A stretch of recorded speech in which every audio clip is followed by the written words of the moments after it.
maybe some people will still hop, see how it goes. Yeah. I tried. I tried to join Mikey's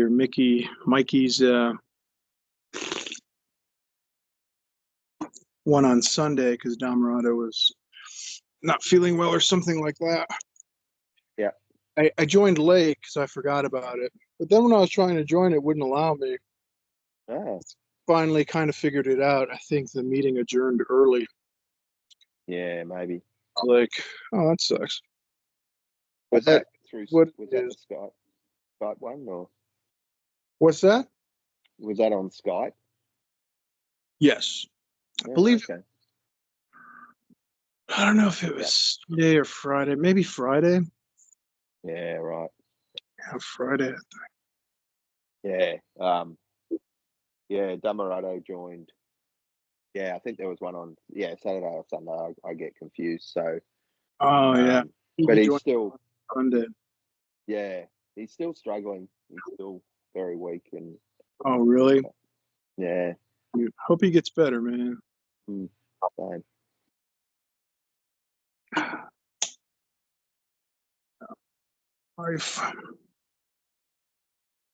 So how's your practice going?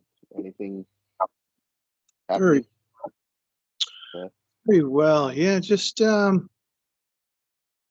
relaxing, breathing. Yeah. Yeah, very, very nice. You know, it's like a big load off your shoulders when you're telling yourself, you know, you don't have to get anywhere or do anything really. Yeah. Become something, you know. Yeah. Nice. Yeah. Yeah, it's kind of nice. I've definitely noticed a shift since I've started talking to yourself and Dhammarato and you guys. Like, I used to get a bit hung up on the teachings, you know, a bit, I've got to do this practice and I've got to do that practice. And then, yeah, like you say, when you just realize that you can just relax and breathe and stop, and that's all you really need to do, and everything's all right. Like, it's kind of a nice. Yeah, it takes it almost takes some humility to just be like, oh, it's just breathing and relaxing, you know. A lot of newcomers, especially, they get so hung up on the Pali Canon and all the vocabulary words, and it's you know, it's like I've said this before. It's like if you're learning to ride a bike, and then you have a teacher trying to help you, you know, and it's simple, but it just takes a little bit of, you know, practice. Yeah. Every time you try to tell the people, you know, one foot in front of the other, you know, this is the brake. Actually, in chapter 32, it says that we must check the tires are inflated to the proper. It's like they don't get it, you know. They don't understand. It's simple. Hi, buddy. Hey, hello. Yeah, I know what you mean. It's like swimming, doing freestyle swimming. Like, once you kind of learn, I remember one time swimming at a pool and I stopped at the end of a lap and this guy just said to me, how do you do it? How do you do it? And I'm like, I don't know. You just do it. There's no kind of, I don't know. You just learn and you do it. Yeah. If you're not trying to listen carefully and say, okay, these guys say that all these concepts are not important.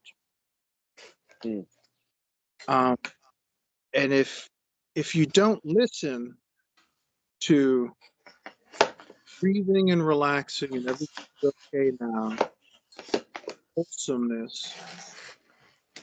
the wholesomeness that everything literally is okay, your mind will wander. It's just a natural phenomenon, you know. But the human tendency is we want to be the best student. We want to be the best this, the best that. win the race, run the thing, you know, get there first. And that's just not important. It's just important to be the best at getting it right and understanding. Ironically, getting it right is just letting it go and being joyful and happy. Yeah. With a cool mind that's just like whatever, you know? Yeah. Can't get rid of this glare. Sorry. That's It's okay. the Buddha divinity That's fine. forth. Yeah. Damn glare. That's right. Ah! Oh, that's awesome. Looks cool. Yeah. But yeah, it's almost like with people you're speaking with to help them to listen to that. It's not about getting it right. It's about getting it joyful and happy and friendship and letting things go, letting concepts go. But we hold on to the ego, we hold on to this character, and it solidifies the concepts, and the whole ball of wax gets rolling again. The whole wheel of samsara. And, you know, for anybody who's explaining the Dhamma, it's like Jesus said too, you got to take a step back, and you can't always throw pearls of wisdom to swine. They just don't know what to do with it. They're going to destroy it. So sometimes I find myself, I have to take a step back and be like, let them play, you know? Yeah. Let them figure it out for themselves sometimes. And in a way, it's kind of, it's a toss in the air, you know? It's not, it's just like everything's anicca dukkha anatta. It's not within our control. We can't control others. We can't control what they're doing. So we're letting it go and we're being happy and peaceful. Hi, Edward. Hey, Edward. Hey guys, Dude. being peaceful. Got it. Cool. Now that you got it, hold on to it for dear life and don't let go of it. That's what everyone does. They get peace, and then they want to keep that state forever. Yeah. But it's not gonna last, you know. It's almost like there's two types of peace. There's the bodily peace that we all can experience any day activity. But then there's the peace behind the anger. There's the peace behind the frustration and the anxiety. There's the peace and the wisdom behind the negative dukkha feelings. Not attaching to that dukkha, then we can be free of it. Know what I mean? Just the Dhamma, the body is not going to get rid of these dukkha feelings, thoughts, and emotions. They will never, there's nothing we could do. It's just a natural phenomenon. But the Buddha gave us the correct pointers that these things won't last. So when there is anger, take shelter in the Buddha, the Dhamma, and the Sangha. When there is frustration, take shelter in anapanasati, in the breath, right here, right now, and the wholesome thought that everything's okay. Then those things pass and you get better at it with practice. You know, it's not some mystical thing to understand. It's very, very simple. Nothing you do whatsoever can change nature. Nothing you do whatsoever will turn a chicken into a duck and a duck into a chicken, like Ajahn Chah says. Nothing we do whatsoever will make you a magical Buddha that your body will not experience anger, hatred, delusion, frustration, lust, whatever. Those things will never go away until the body dies, of course. But while we're alive, we can remain unattached to those things and let them pass. So when they come, we remind ourselves, this is not, I don't have to be attached to these passing phenomena. I have a choice. And I could come back to the breath, come back home whenever I wish. And then up and down disappear, right and wrong disappear, good and evil disappear, enlightenment and non-enlightenment, getting it right and not getting it right. All those words disappear. All those tools disappear. They will return, but we don't need to be clinging to them. Dukkha, dukkha nirodha. That's all the Buddha taught. Some passing phenomena comes in the mind. You can hold on to it. You can play with it. Just don't get attached to it. You can use it as a tool. Just don't hold on to it. Or it'll burn you. It's like fire. It has its function. It has a great function. But you have to use it wisely. You have to see it for what it is. A tool that, if used incorrectly, can burn us. Well, how are you guys doing? Anybody got anything on their mind they want to talk about?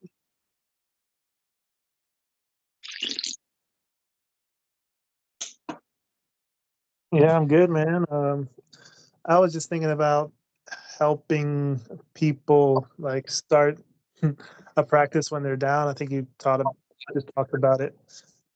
Just easy as like going to the breath and doing anapanasati. But I was just thinking about the barriers to entry to that in people's minds. Like it might be an illusion, but there's got to be some barrier to entry, because otherwise, they would just easily do it all the time. So I was just thinking about those. What are your thoughts on that?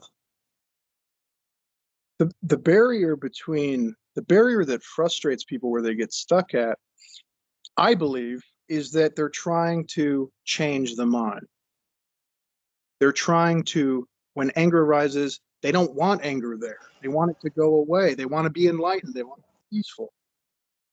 Instead, when anger comes, there's nothing you can do about it. Just let it go. Let it pass. Take refuge in anapanasati, in the breath. Remember that everything's okay. Don't cling to it.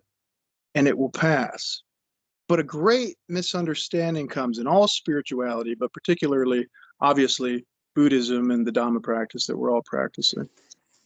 The great misunderstanding is that there's some type of maze to navigate that will make those feelings not arise.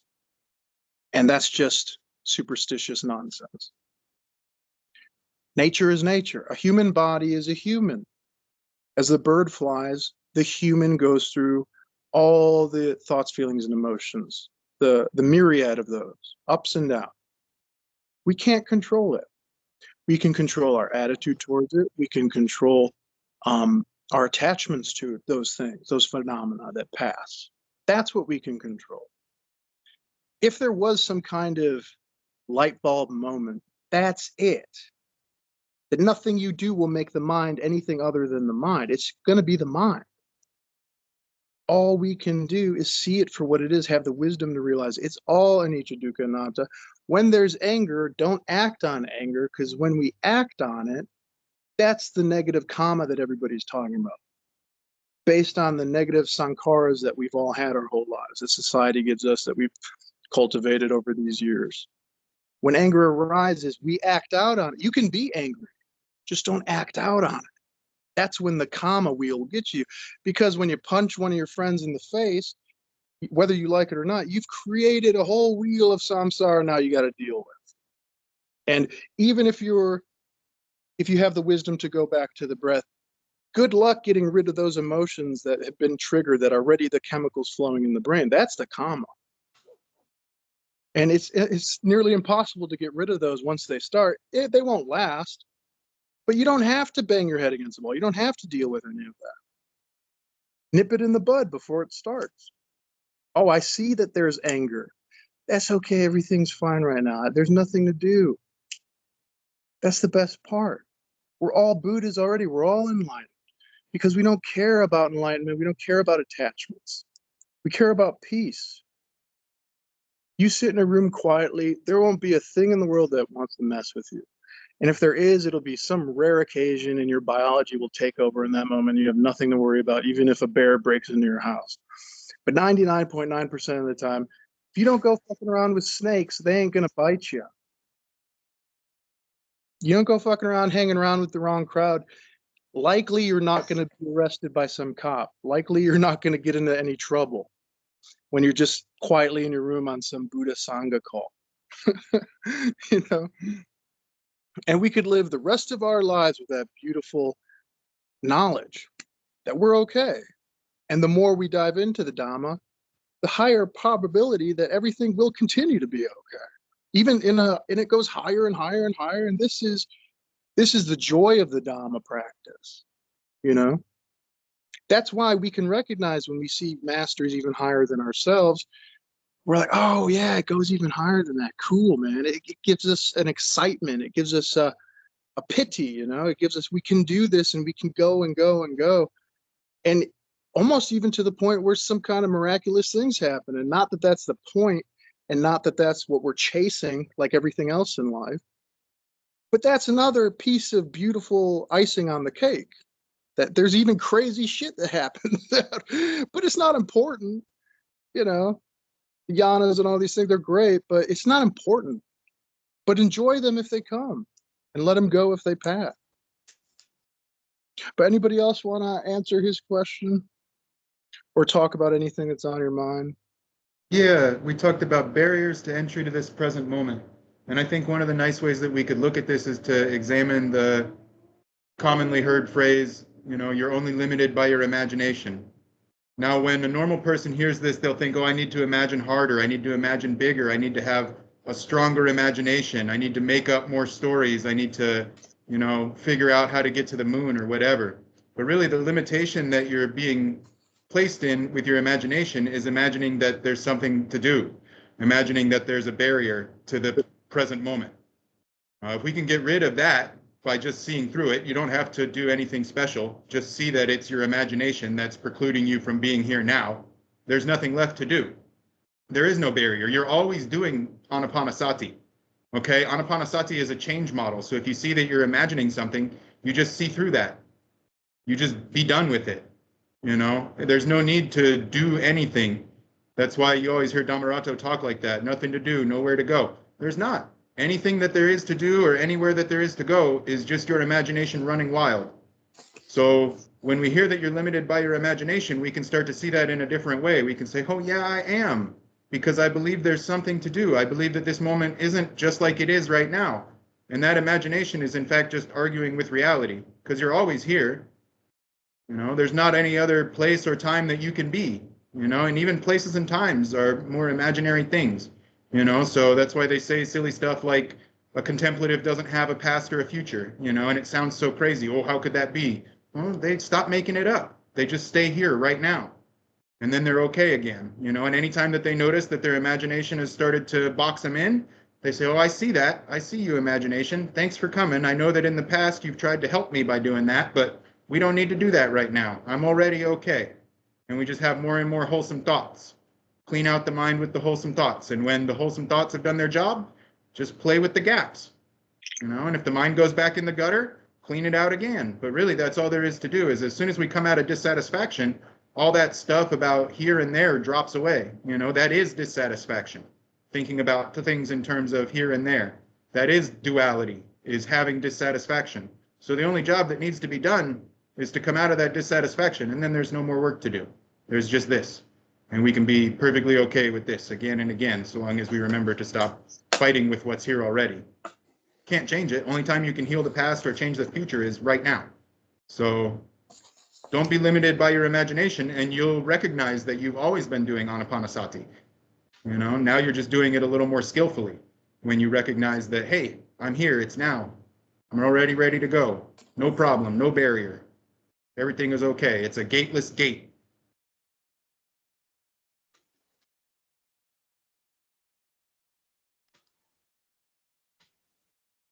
Totally, dude.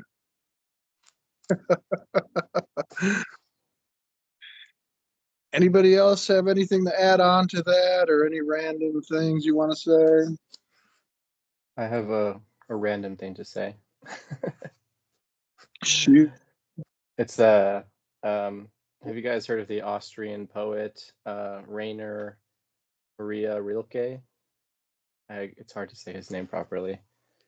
You should look him up. He's like the Zen master of the West. Nice. I was thinking of him while you were talking, Dasa.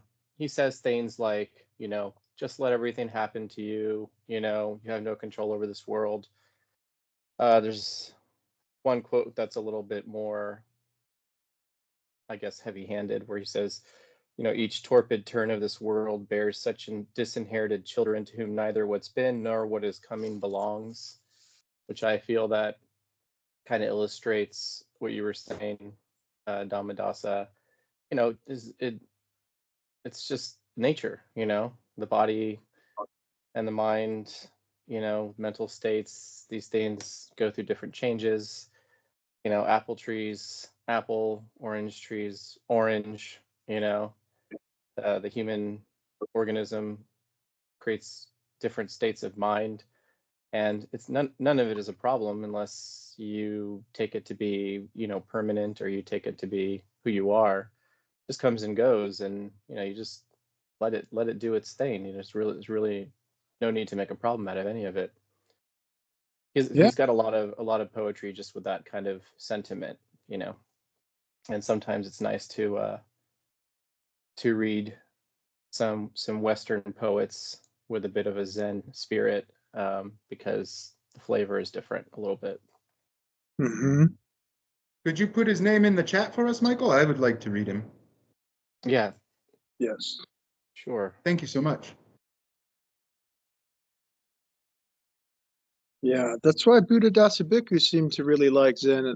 Dhammarato said a beautiful thing one time. He's like, the Theravadins, they're kind of obsessed with the scholarliness of it all, but the Zens, they didn't have the books. They kind of, by word of mouth and stuff, they heard the stories, and then they found it in their heart, and they took it, back to Japan or China first, and they brought it with them in their heart, And it's a good thing to remember that even in Theravada, there's a lot of illiterate monks who couldn't tell you anything.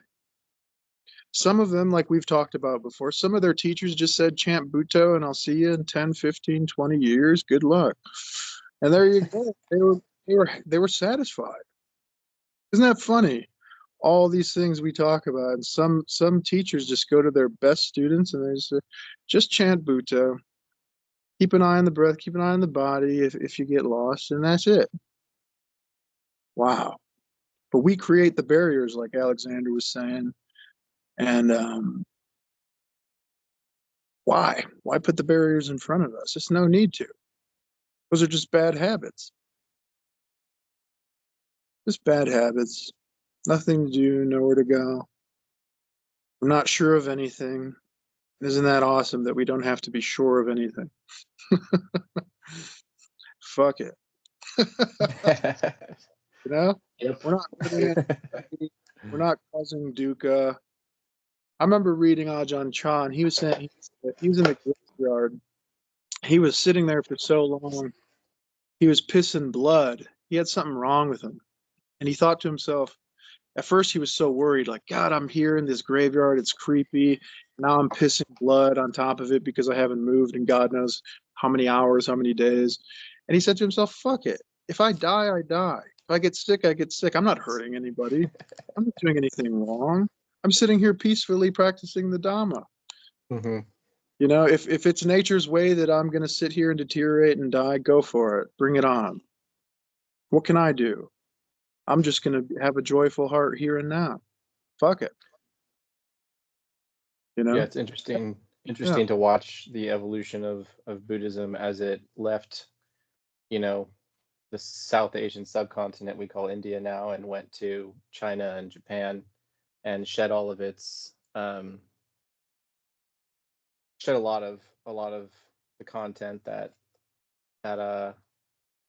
fuck it really gets rid of. But you have a very different image of wisdom there. It's very much like the joyful bodhisattva wandering through the forest with a jug of wine on his hip and a bag full of candy on his back that he just hands out to kids, and just no worries about anything in the world, no rules about how to sit up straight, or how long you should fast for, or how many precepts you should keep, or what theories you should know, or just a very much it really just coming from that place of understanding that everything everything is just the expression of a natural process beyond our scope, and trying to judge it or do anything about it is like a shadow trying to control what the body does. You know what I mean?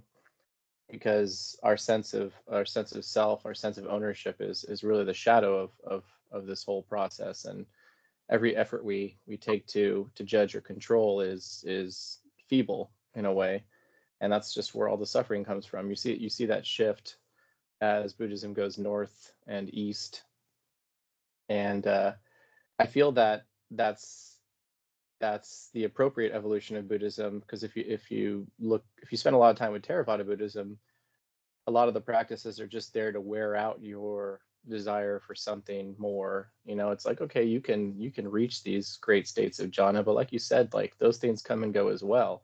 Eventually you just have to be satisfied with the thing that takes no effort, the thing that doesn't come and go, which is just an attitude of allowing things to be as they are. You can't maintain a state of jhana, and what's the point of spending your life putting in effort to maintain anything at all? Just be at peace with that which requires no maintenance at all. Does your baby need maintenance? I was wondering if you guys could hear that. I'm gonna go maintain my baby.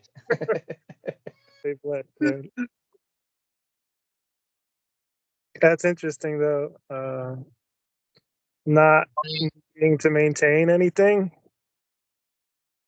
Like I do anapanasati, and then I do like insight practice, and I would like to maintain a state of awareness that's heightened or clear, and that's not always the case. I'd like to like know and understand impermanence all the time and be okay with it. So forget about that, and I cling. I could tell you about impermanence.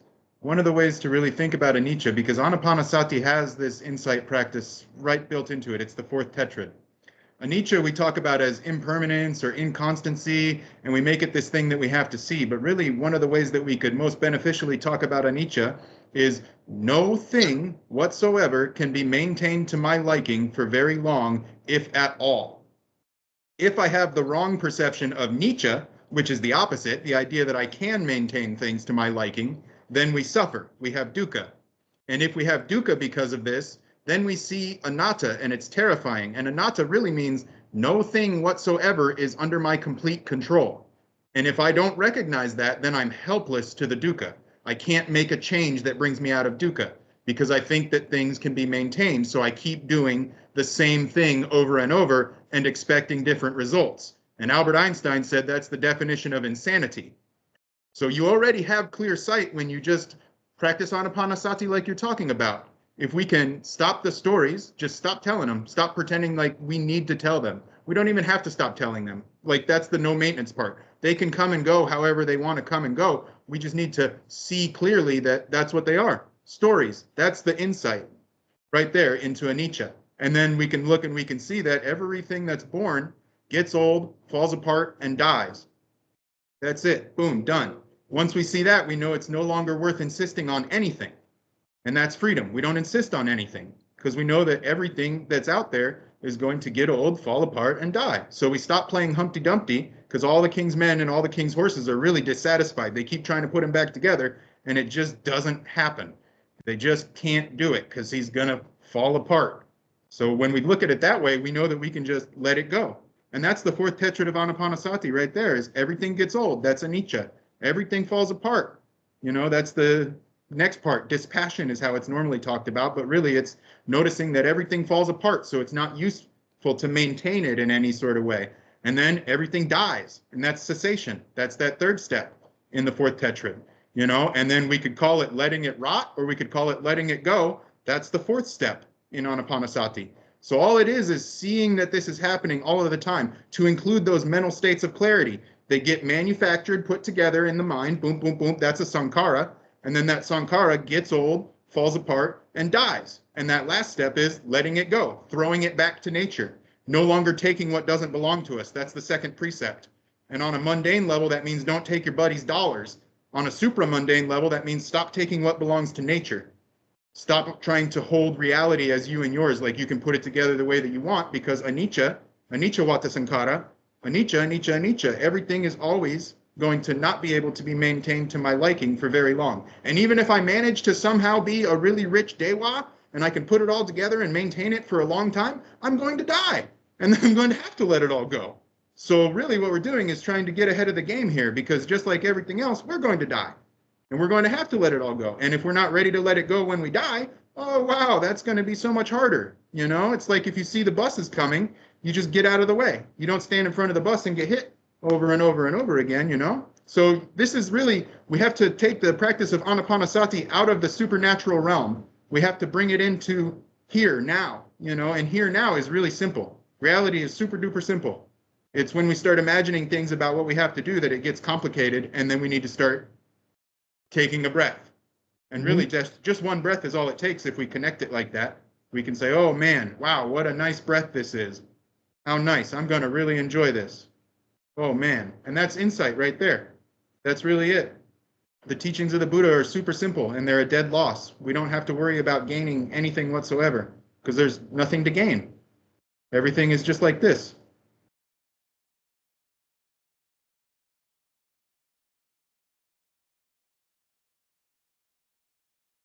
Totally.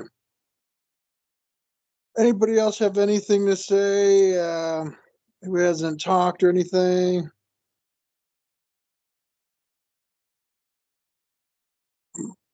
Oh no, I just wanted to thank everyone. It's wonderful hearing from Michael and Alexander. Well put. Yeah. Letting it just rot. Nothing to be maintained. Yeah, I suppose when it comes to like the right noble effort, it really is just it's just seeing those hindrances and just seeing and abandoning them. But like those are the things that are really getting in the way of seeing reality of as it is, right? Of being able to settle down. That's really it. But again, it's not making an enemy with them. It's just seeing, okay, I see you there, old friend. I see you arise. And yeah, I think when it comes to working with the mind, at least in the experience here, being able to work with wholesome thoughts, you know, changing the wholesome thoughts, you know, it's just like putting in those little inputs here and there. You know, that works with the conditionings to uncondition, right? But ultimately, when it comes to things like feelings that arise, you know, it's like, you know, really coming back to being like, it's okay to feel this way. Just like, it's okay. I mean, that's changing that attitude and that disposition of having, you know, aversion, like anger arises. And then one feels aversion towards anger, and the cycle just kind of keeps continuing, but rather just changing that attitude towards it's okay to feel this way. We don't need to act on this way, right? But the thought process might be, oh no, we must act on this. We need to do something about this. And so sort of seeing that mental thought processes is not even coming from a personal thing. It's just we, you know, we hear the Dhamma, we hear about it, and we kind of start to get this wholesome thinking together. So it's just, again, putting in just enough effort where those causes and conditions are met to recognize that which doesn't require any causes or conditions, right? So just that sort of unconditional satisfaction that's available here and now, you know, but it's dropping away of like wanting things. That's it. Yeah. But yeah, just that light effort, you know, which might seem like no effort sometimes. Yeah. Nothing to do.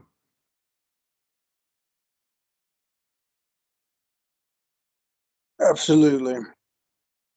Yeah, it's like being on a roller coaster and you have like some new age friend with you who's into spirituality and stuff, and they're like trying to control the direction of the roller coaster with you know, if I make a dream board or something, maybe I can make the roller coaster go the left instead of right or slower instead of faster. But the reality is the roller coaster is just being a roller coaster, and enjoy the ride. What other choice do you have? Yeah. You know? And the only effort required in that little example is a change of attitude, a shift of our attention towards something that's illusory, attempting to control that which can't be controlled, and something that's more wholesome, like reality. Yeah. The reality of the roller coaster. We just go along for the ride and it's fun, you know? Sure, it may be scary here and there, but have fun with it. What else can you do? Um, Just enjoy the show. yes. Enjoy the play of Leela.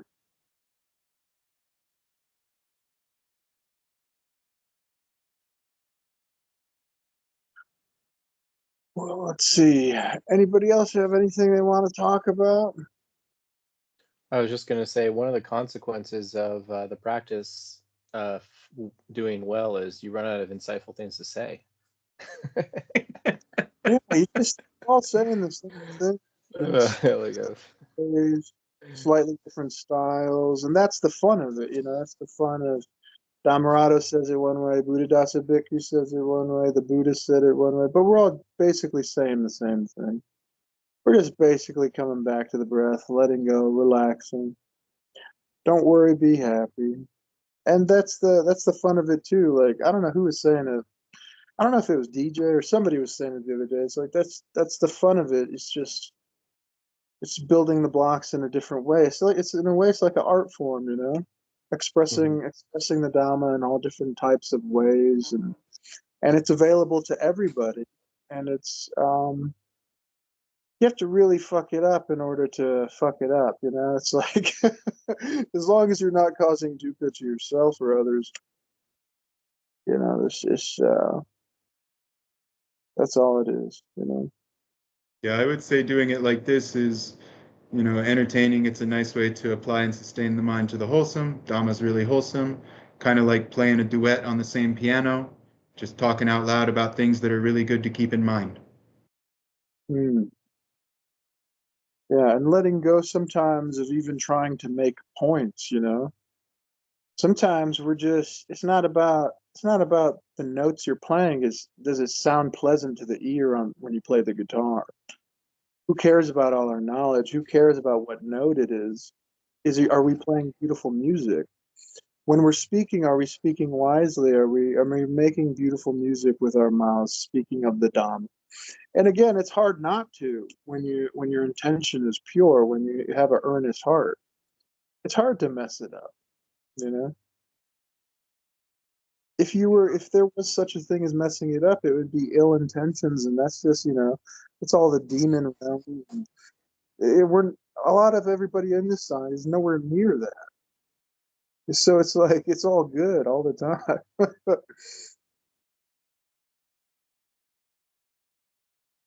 Yeah. It's just nurturing, nurturing each other and the Dhamma itself. Yeah.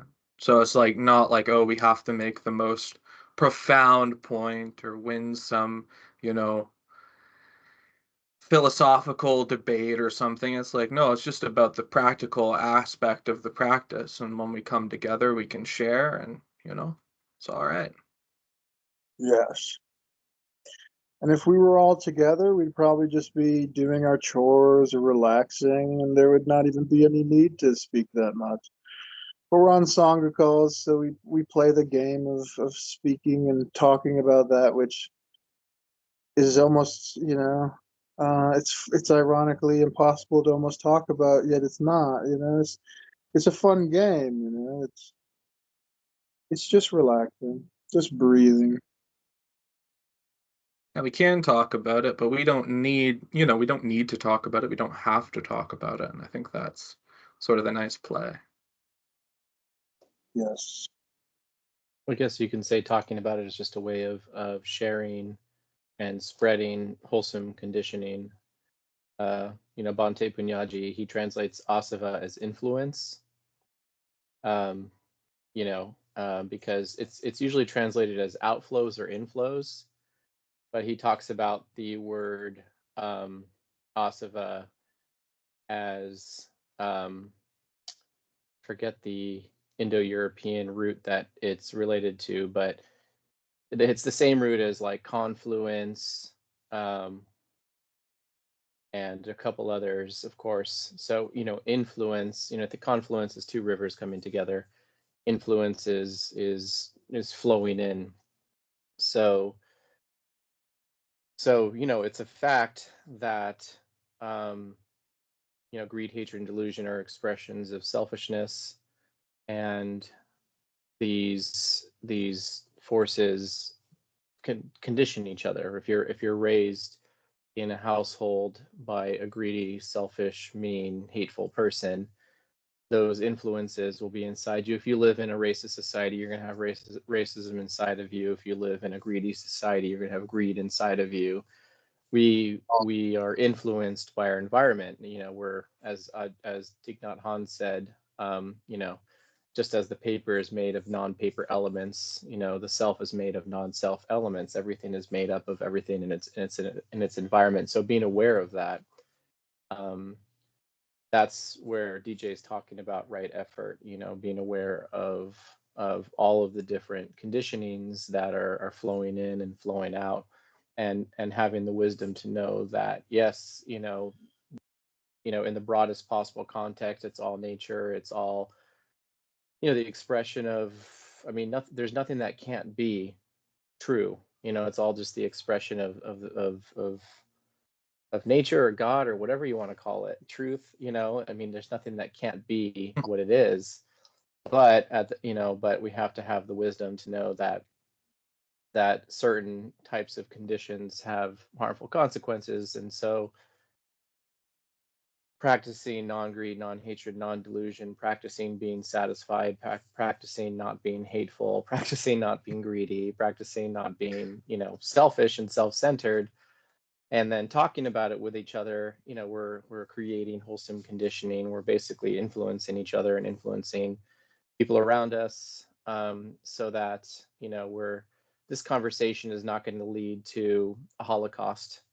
This conversation is going to lead to more people sitting around smiling, essentially. So that's the point of talking about it, because ultimately, conditions do have consequences, and even though everything is okay, we have to be aware that, self-centered greed, hatred, and delusion, when it's institutionalized in the form of groups, has pretty horrible consequences. So just reflecting on the balance between what we were talking about and, that which requires no maintenance, and, noble right effort, which is a form of maintenance that is necessary, and why we talk to each other about these things.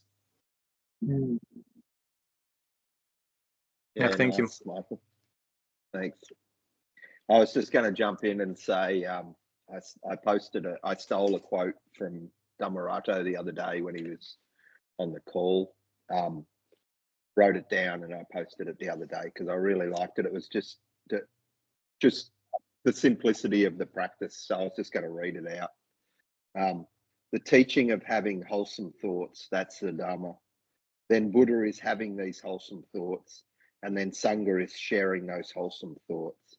This is the triple gem, Buddha, Dhamma, Sangha. That's about as simple as I can put it. Nice. Yeah, I like that. I was just like, yeah, that's it, right? Yeah, I like that. Yeah, I heard Dhammarato once say that he remembers when he finally realized that Buddhism is a moral teaching or an ethical teaching. The Buddha dismisses metaphysics, as he's basically like, I'm not going to speak on that, and so he focuses attention on making groups of people happy with the way things are, so they don't go out killing each other, stealing from each other, raping each other, oppressing each other. Why we don't need more than that.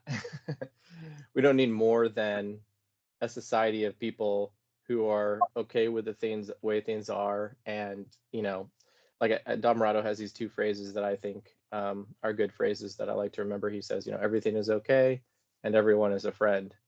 You don't really need more than that. If everybody thought that way, then society would be just fine. you know.